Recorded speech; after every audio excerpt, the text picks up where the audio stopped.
As radical Islam continues to flare up, often leaving dozens dead, as we saw today. What can we do to stop this from happening? Maajid Nawaz has thought a lot about this. He was once part of radical Islam. He left that behind, now campaigns against extremism. He joins us tonight.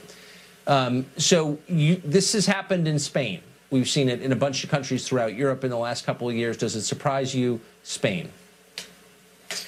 It doesn't surprise me. The Spanish police are currently actively monitoring over 1,000 suspected terrorists, and also a report in 2015 indicated that Spain has become, in fact, a hub for jihadist finance and recruitment and sending fighters from Europe into the ISIS-controlled territories of Syria and Iraq.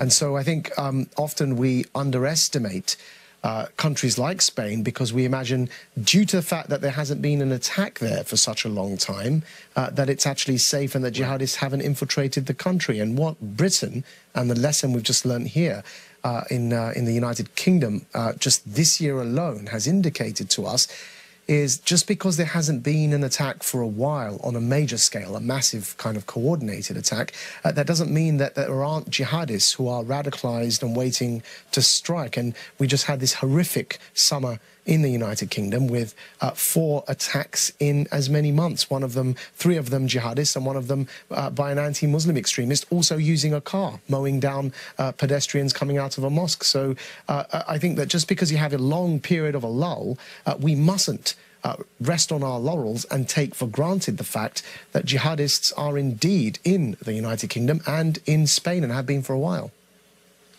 So quickly, give us the one essential response from authorities. What's the one thing they should do? These sorts of attacks are entirely unpredictable. We cannot fully prepare for them. We're in the midst of a global jihadist insurgency. It's going to get worse, by the way. As ISIS is facing setbacks on the battlefield, they're going to need to continue to prove their relevance, and especially because of the internal jihadist competition between ISIS and al-Qaeda, ISIS is going to want to prove that it's still operationally capable so that people don't end up flocking to the more established pedigree of al-Qaeda. So ISIS will engage in more such attacks across Europe. The one thing that we can do is, unfortunately, in the short term, not much. It's a long-term solution, and that is to recognize if we are in the midst of a global jihadist insurgency, then we need a counter-insurgency approach to jihadism across Europe. And currently, as your previous guest, Robin Simcox, said, this isn't being taken as seriously as it needs to be. No, at all.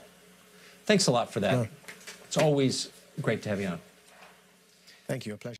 You didn't frankly have the balls to put country before party.